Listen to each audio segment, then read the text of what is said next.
Protect your DNA. BioPQQ can promote formation of new mitochondria. Infowarsstore.com. Something we've been documenting for a while, at least here domestically, is the influx of immigrants coming into the United States of America. Now, I understand there are many people, and I talked about this last week as well, that are trying to flee situations such as the Contra Wars or the ill effects of those things in Central and South America. You also have people migrating from Syria because of the war between Assad and the Al-Qaeda rebels. I completely understand that, but it's getting to a point where countries around the world are realizing, well, as bad as your situation is, if we bring so many people into our country, that won't be the most economically feasible thing. And last year, I had a chance to speak to a gentleman, and he was saying to me about the people coming in from Central and South America, is that we spend all this money on wars, and we spend money on this, and we do that. And I agreed with the guy on that part. I said, we have money for war, but we can't feed the poor.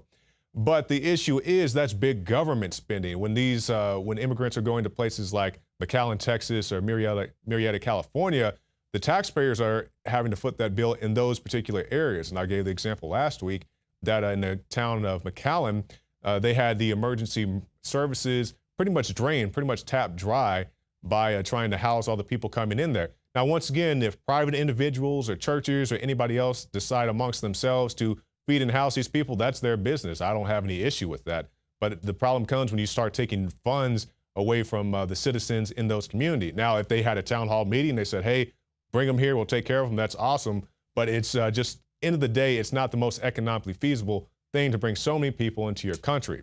Now, with that said, we now see that Austria is reinstating border controls as refugees come into the country. And it says the move follows the closing of the border over the weekend by Germany. Germany says the situation is the worst refugee crisis since the end of the Second World War. It is now reappraising its open arms policy towards immigrants. Austria plans to deploy the army to stem the influx of refugees from Syria in the greater Middle East and Africa. Now, as I'm saying, it's not the most economically feasible thing that you can do. You know, as good as your heart may be, your wallet may not be as open as your heart is. And once again, I'm not debating anybody. Yeah, we spend money on wars and all types of other things and NSA and stuff that is completely neutered and doesn't really solve any of the problems that we have. And I wouldn't mind having those things cut down as far as the budgets were concerned. But until that happens, you know, we can't just bring people in, just open door policy. And more to this, you have situations of people who aren't exactly the best characters coming into your country. Now, does that to say that everybody who comes from a foreign country is bad? Not at all. Is that to say that everybody from a foreign country is coming to start some kind of problem? Not at all. But we had a chance to speak to the Border Patrol last year, and they said some people come in, you know, they're gang affiliated, and they say, how do you know they're gang affiliated? Oh, they have MS-13 tattoos, and then we let them go, then they go and commit a crime. Or they say some people, they come in and they're sick.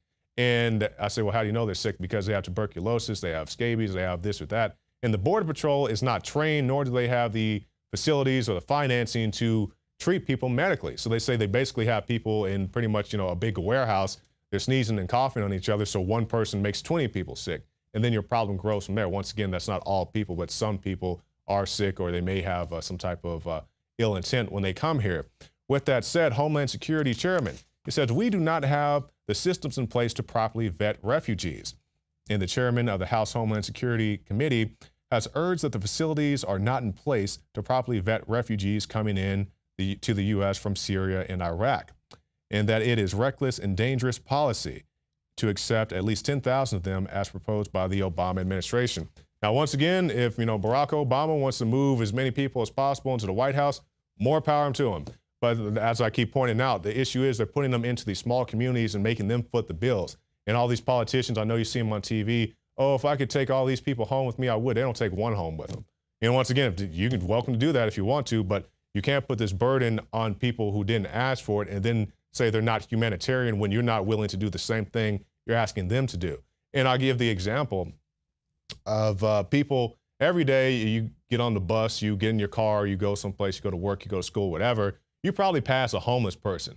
And with this in mind, do you always stop your car? Do you get off the bus and hand this homeless person $1? No, you don't. And it's your discretion. You may have a very good reason for not doing so. But at the same time, if people in a certain community say, hey, I've got 3 kids and a house payment and whatever else, and I'm working 2 jobs at the Quick Trip or at the, you know, mini mart around the corner. I just can't economically, feasibly care for any more expenditures on my budget. That's their business. If they can't afford it, they can't afford it. And I don't think that we should come down hard on the people in certain select communities who choose not to fund these things out of their own pocketbook. Now let's switch gears now and talk about things that are going on here domestically as far as policing is concerned. You know, every day it seems like we have another situation of police brutality, but that's not to say that all police are bad, and we're going to cover that here in just one second. Now we have a situation where a man encountered officers. He was beaten rather severely, and he said, "I thought the police were supposed to be the good guys." I just started screaming for someone to help me, and he began hitting me even harder and faster. As to shine his light in my car window repeatedly. And after a while, I decided, you know, maybe I should get out of the vehicle and ask the officer what the problem is. By the time he threw me on the ground and hit me a couple times with his elbow, at that point I was like, this isn't a police officer. This is just some guy here to kill me. But as I alluded to earlier, not all officers are out there in the streets looking to do people harm. Sometimes the harm comes to the officers. And now we have the article by Paul Joseph Watson. It says, cop killer was a Black Lives Matter supporter.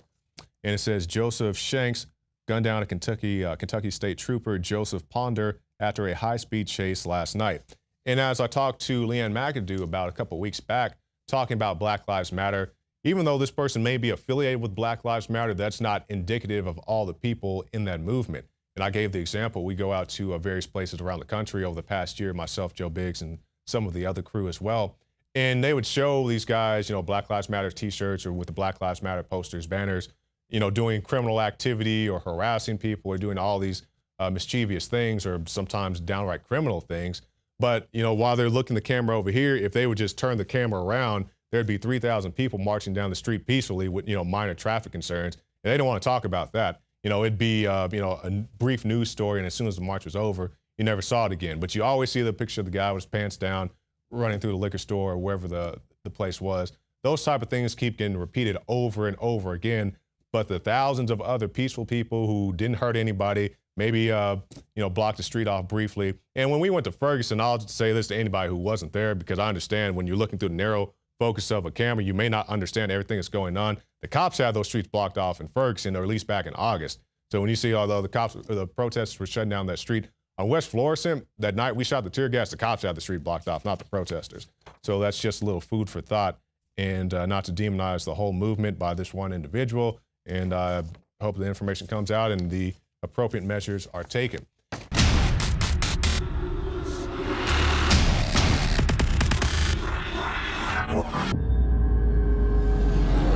Brain Force is here. Ladies and gentlemen, I've been on this the last few months. You probably noticed I've been more crazed, more focused, less brain fog, more energy, more special reports, and it's because of Brain Force. One of the worst things with most energy products is it's not sustainable, right? You're gonna crash afterwards. This has a bunch of different antioxidants and compounds and polyphenols. Everybody's on these drugs to knock their brain out because the brain's so fried. We kept changing this formula over and over and over again until it became sort of a grand puzzle. For example, the L-theanine inside of it, that is activated by the different compounds in the yerba mate that we put inside of it as well. This just increases the compounds you already have. This is what you're actually designed to run on. Exactly. It's kind of like a car will run on one form of junkie gas, but it runs really good on what it's designed for. Still damaging your brain. You will find Brain Force, Survival Shield X2, and other game-changing products at InfoWarsLife.com or call 888-253-3139.